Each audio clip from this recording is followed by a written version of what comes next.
Hello guys, आप लोगों का स्वागत है आपके अपने यूट्यूब चैनल टॉपर सीन पर। तो डेली की तरह हम लोग आज भी मॉर्निंग अपडेट लेकर आए हैं और आज जो है बहुत सारी अपडेट हैं, चाहे प्राथमिक शिक्षक भर्ती को लेकर के हो, एनआईएस डीएलएड को यूपी टेट में शामिल करने को हो, यूपी स्कॉलरशिप को लेकर है, बीएड काउंसलिंग को लेकर के, तो बहुत सारी अपडेट हैं। तो बिल्कुल हम लोग चलिए एक एक करके स्टार्ट करेंगे। लेकिन अगर आप सभी लोग चैनल पर नए हो या जो भी बच्चे नए हो, प्लीज़ चैनल को सब्सक्राइब कर लीजिए, क्योंकि इस चैनल पर आपको सभी अपडेट मिलती है और साथ ही साथ आपकी कोई समस्याएं होती है तो उसका समाधान भी इस चैनल पर किया जाता है। तो चैनल को सब्सक्राइब कर लीजिए और बेल आइकन को भी जरूर दबा दीजिए। तो चलिए बढ़ते हैं आज की अपडेट की तरफ। सबसे पहले हम बात करेंगे शिक्षक भर्ती का विज्ञापन जारी करने की मांग। बेसिक शिक्षा विभाग में कुछ दिन पूर्व छात्र शिक्षक अनुपात और शिक्षकों के रिक्त पदों के संबंध में 3 सदस्यीय कमेटी गठित हुई थी, लेकिन अब तक रिपोर्ट प्रस्तुत नहीं की गई। ऐसे में शिक्षक भर्ती के अभ्यर्थियों का कहना है कि जल्दी चुनाव आयोग आचार संहिता की घोषणा कर सकता है। ऐसे में भर्ती का विज्ञापन नहीं जारी हो पाएगा। प्रदेश लाखों प्रशिक्षितों के भविष्य को देखते हुए 15 दिन के अंदर शिक्षक भर्ती का विज्ञापन जारी करें, क्योंकि पिछले 3 सालों में सरकार ने परिषदीय स्कूलों में शिक्षक भर्ती का कोई विज्ञापन नहीं निकाला है। लाखों प्रशिक्षित अभ्यर्थी भर्ती का इंतजार कर रहे हैं। तो ये जो है छात्रों ने जो है मांग किया है। हालांकि कल ही इन्होंने पत्र लिखा था मुख्यमंत्री जी को, तो उसमें ही सारी चीजें बताई गई थी कि अगर आप 15 दिन के भीतर अगर आप नहीं निकालोगे तो अगर आचार संहिता लागू हो जाती है तो फिर ये भर्ती जो है लटक सकती है। तो ऐसे में जो है छात्र बहुत ज्यादा परेशान है और होना भी चाहिए, क्योंकि 3 साल हो गया भर्ती नहीं निकल के आई है। वहीं पर हम बात करते हैं अपनी अगली भर्ती। तो अगली भर्ती जो है एनआईएस से डीएलएड। जितना अत्याचार इन छात्रों के ऊपर हुआ है, मुझे नहीं लग रहा किसी के साथ हो रहा होगा। चलिए गाइस, तो वीडियो स्टार्ट करने से पहले मैं आपको बता दूं कि चक्षु पब्लिकेशन लाया है यूपी टेट की अब तक की सबसे बेस्ट बुक। इसमें आपको 2 सॉल्व पेपर 2018 और 2020 के मिल जाते हैं। इसके साथ ही आपको 3000 प्लस जो है अध्यायवार जो है आपको प्रश्न भी इसमें मिल जाते हैं देखने को। साथ ही अगर हम आपको बताएं तो पूरा सिलेबस इसमें दिया गया है कि किस सिलेबस से कितने नंबर जो है आ रहे हैं। आप नीचे देख पा रहे हो किस टॉपिक से कितने नंबर आ रहे हैं, इसको भी आप यहाँ पर ध्यान से देख सकते हैं। ये बुक जो है आपको मार्केट में किसी भी दुकान से, नीचे लिंक दिया आप वहाँ से भी परचेज कर सकते हो। डिस्क्रिप्शन बॉक्स में नंबर भी दिया, आप नंबर पर कॉल कर भी इस बुक को जो है ऑर्डर कर सकते हो। साथ ही आप देख सकते हो कितने बेहतरीन तरीके से क्वेश्चन को दिया गया है। और साथ ही में अगर हम इसमें बात करें तो एक्सप्लेनेशन भी इस बुक की बहुत ही अच्छे से दी गई है। साथ ही में अगर हम आपको बताएं तो इसके स्क्रीन पर जो है आपको ये बुक दिख रही है, इस बुक को भी अगर आप ध्यान से देखो तो इनकी सब्जेक्ट वाइज भी बुक आती है। तो इन बुक को भी आप खरीद सकते हो। लिंक दिया है नीचे और नंबर दिया है नीचे, कॉन्टेक्ट करके जरूर। मैं ऑनेस्टली अगर बात करूं तो ठीक है, मैं किसी का पक्ष नहीं ले रहा हूं, नहीं आप लोग को एनाउंस का पक्ष है, मैं किसी का पक्ष नहीं ले रहा हूं। लेकिन एक बात ये श्योर है कि इसको कम से कम 7 से 8 स्टेट के हाई कोर्ट ने इसको वैलिड किया है। उसके साथ ही साथ एनसीटी ने इसको वैलिड किया है। और ये सब वैलिड होने के बाद भी इन छात्रों के लिए बहुत सारे जुल्म हो रहे हैं। क्या चीजें हैं मैं बता रहा हूं।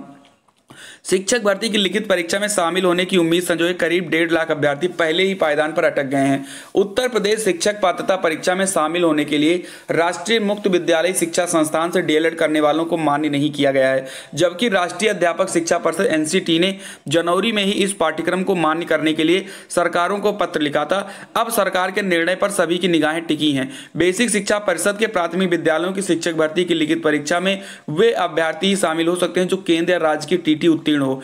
एनआईएस से डीएलएड कोर्स करने वाले अभ्यर्थियों को अब तक यह मौका नहीं मिल सका है, जबकि इस परीक्षा में उन शिक्षा मित्रों को अवसर दिया जा चुका है जो पत्राचार के माध्यम से डीएलएड कर चुके थे। इसकी वजह एनसीटी की नियमावली रही। इसी आधार पर बिहार राज्य की सरकार ने भी कुछ एनआईएस से डीएलएड करने वालों के आवेदन निरस्त कर दिए थे। वे अभ्यर्थी हाईकोर्ट पहुंचे और न्यायालय ने उनके पक्ष में फैसला सुनाया था। इसी के बाद एनसीटी के उप सचिव टी प्रीतम सिंह ने 6 जनवरी को सभी राज्यों के मुख्य सचिवों को पत्र भेजा था। इसमें कहा गया कि वे एनआईएस डीएलएड को मान्य कर सकते हैं। कुछ अभ्यर्थियों ने यूपीटीटी की नियमावली को चुनौती दी तो कोर्ट ने याचियों को शामिल करने का निर्देश दिया। अब यहां पर देख लीजिए, हाई कोर्ट ने कई सारी स्टेट की हाई कोर्ट ने इनको वैलिड किया, साथ ही साथ यूपी की हाई कोर्ट ने भी इनको वैलिड किया। एनसीटी ने 6 जनवरी को पत्र लिखकर यह बताया कि इन सभी को वैलिड किया जाए, इन सभी को शामिल किया जाए। लेकिन अभी तक जो है गवर्नमेंट इसके बारे में कुछ भी नहीं सोच रही है। साथ ही साथ यहां पर पीएनपी का क्या बयान रहा है, सतीश द्विवेदी जी का क्या बयान रहा है, उसके बारे में हम लोग देख लेते हैं। इसमें यहां पर लिखा है, परीक्षा नियामक प्राधिकारी सचिव संजल उपाध्याय ने बताया कि उन्होंने शासन को प्रस्ताव भेजा है कि याचियों को यूपीटीटी में शामिल करने का निर्देश दिया जाए। प्रकरण नीतिगत करेंगे विचार। बेसिक शिक्षा मंत्री डॉक्टर सतीश कुमार द्विवेदी ने कहा कि प्रकरण नीतिगत है, इस पर विचार करेंगे कि न्यायालय, एनसीटी व परीक्षा संस्था ने क्या आदेश व सुझाव दिए हैं, सरकार उचित निर्णय करेगी। तो सतीश द्विवेदी जी ने भी बयान दे दिया है कि जो भी निर्णय होगा, क्योंकि ये नीतिगत है, यानी कि जो एनआईएस का डीएलएड है वो नीतिगत है, कोई फर्जी चीज तो है नहीं, इसको केंद्र सरकार द्वारा कराया गया है। एनसीटी ने इसको अप्रूवल दिया है, ठीक है। और जो आपका है शिक्षा मंत्रालय HRD में से ये जो है पास होकर आया दोनों लोकसभा और राज्यसभा दोनों सदनों से, तो ये जो है बिल्कुल नीतिगत है, तो इसको शामिल किया जाना चाहिए। मेरा भी यही मानना है, शामिल होना चाहिए, क्योंकि अगर करवाया है तो करिए भाई, करवाया तो इसी दिन के लिए था ना, अब छात्रों के साथ क्यों धोखा कर रहे हो। उसी के साथ ही हम बढ़ जाते हैं और एक बात यहाँ पर और भी दिया गया है, इसको और आप ध्यान से देखिए, तो यात्रियों को शामिल करने का जो है निर्देश दिया गया है। उधर ही हम बात करें यूपी स्कॉलरशिप को लेकर के, तो बहुत सारी जो दुविधा हो चुकी है यूपी स्कॉलरशिप को लेकर, क्योंकि लास्ट डेट इसकी 21 अक्टूबर है, लेकिन अभी बहुत सारी जगहों पर या तो बच्चे सेकंड ईयर में एडमिशन नहीं ले पाए हैं, या कोई प्रमोट हुआ है तो उसका रिजल्ट नहीं आया है, बहुत सारी समस्याएं हैं। तो यहाँ पर एक एडिटोरियल आया, इसको देख लेते हैं।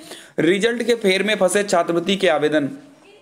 लखनऊ विश्वविद्यालय प्रशासन ने करीब 2 माह बाद भी यूजी व पीजी के कई विषयों के परिणाम जारी नहीं किए हैं। इसमें छात्रों को अगली क्लास में प्रमोशन व रजिस्ट्रेशन नहीं हो पा रहा।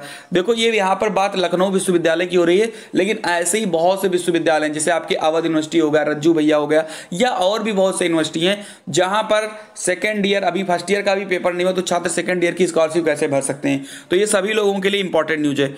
लिखा है इससे छात्रों का अगली क्लास में प्रमोशन व रजिस्ट्रेशन नहीं हो पा रहा। ऐसे में वह 2 बार तिथि बढ़ने के बाद भी छात्रवृत्ति फॉर्म नहीं भर पाए हैं। विश्वविद्यालय प्रशासन ने कोरोना संक्रमण के मामले में कमी आने व भौतिक रूप से विश्वविद्यालय खुलने के बाद अगस्त में परीक्षाओं का आयोजन शुरू कर दिया। वहीं काफी विद्यार्थियों को प्रमोट कर दिया गया था। अब जिन विद्यार्थियों की परीक्षा हुई या प्रमोशन हुआ, अभी तक उनमें से कई का परिणाम ही नहीं जारी हो पाया, जिसकी वजह से विद्यार्थी एक तो अगली क्लास में प्रमोट होकर रजिस्ट्रेशन नहीं करा रहे हैं, वहीं काफी विद्यार्थी ऐसे हैं जो इसके कारण अपनी छात्रवृत्ति आवेदन भी नहीं कर पा रहे हैं। वे विभाग से लेकर अधिकारियों तक के चक्कर काट रहे हैं, लेकिन उनको सुनवाई नहीं हो पा रही है। ऐसे विद्यार्थियों ने ट्विटर पर अपनी व्यवस्था लिखी और विश्वविद्यालय अधिकारियों से इसका समाधान निकालने की मांग की है।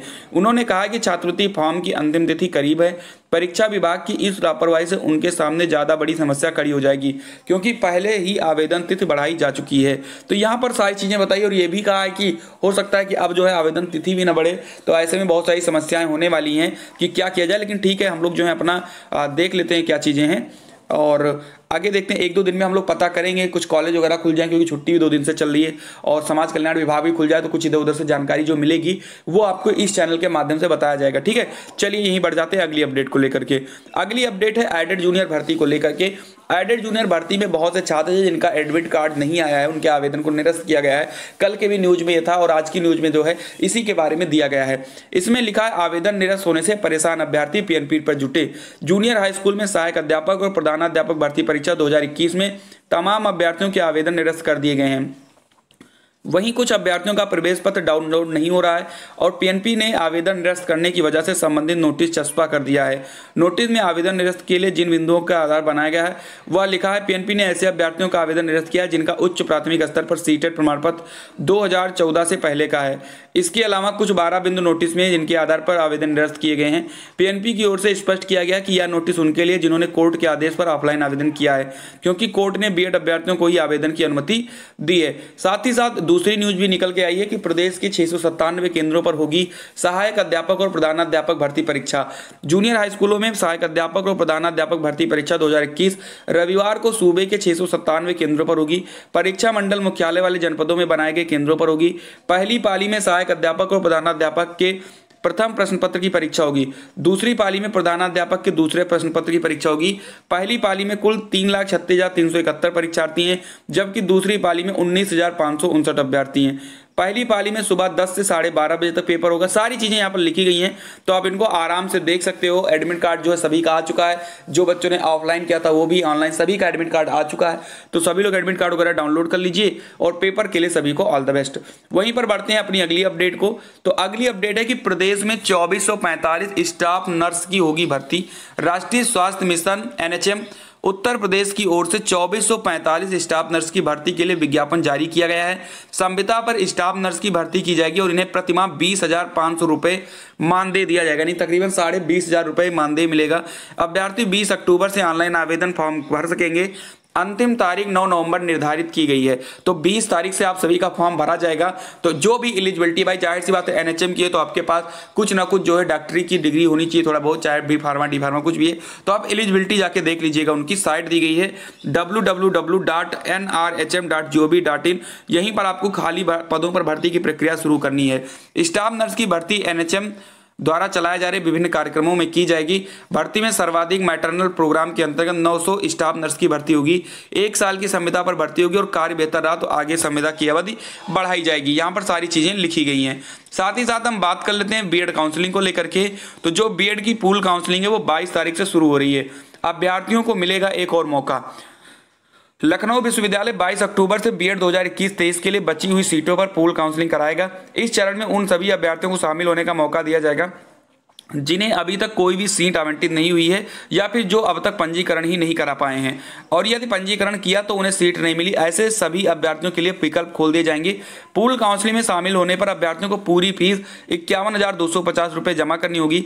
दरअसल बीएड 2017-21-23 में 2,35,010 सीटों पर दाखिल के लिए काउंसलिंग चल रही है। इसमें 7,830 सीटें विश्वविद्यालय, राजकीय एवं सहायता प्राप्त कॉलेजों और 2,27,180 सीटें स्व-वित्त पोषित कॉलेजों की हैं। बीएड संयुक्त प्रवेश परीक्षा के राज्य समन्वयक अमिताभ वाजपेयी ने बताया कि चौथे चरण में जिन 21,406 अभ्यर्थियों को सीट आवंटित हुई है उन्हें 16 अक्टूबर तक सीट कंफर्मेशन के साथ शुल्क जमा करना होगा। ठीक है, तो सभी को मैं बता दूं कि आप लोगों को बिल्कुल भी जो है घबराना नहीं है। पूल काउंसलिंग के लिए मैं अलग से वीडियो लेकर आऊंगा कि हम लोगों को पूल काउंसलिंग में क्या करना होता है। तो वेट करिए आज शाम तक, नहीं तो कल तक जो है आपकी वीडियोज आ जाएंगी।